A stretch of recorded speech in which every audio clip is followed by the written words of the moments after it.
এটা বদলি নয়, এটা একটা পোস্টিং দেওয়া হয়েছে।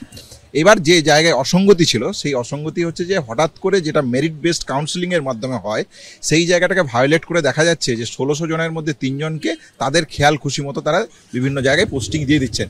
এই ছিল মূলত আমাদের অভিযোগ। এই অভিযোগের বেসিসে আমরা মহামান্য কোর্টের কাছে বিচারের জন্য এসেছিলাম।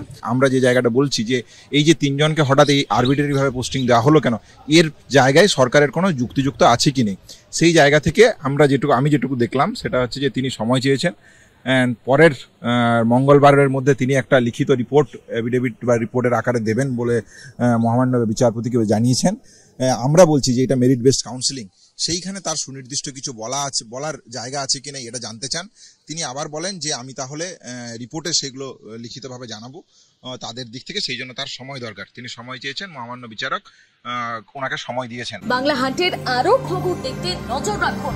বাংলা খবর মানেই বাংলা হান্ট।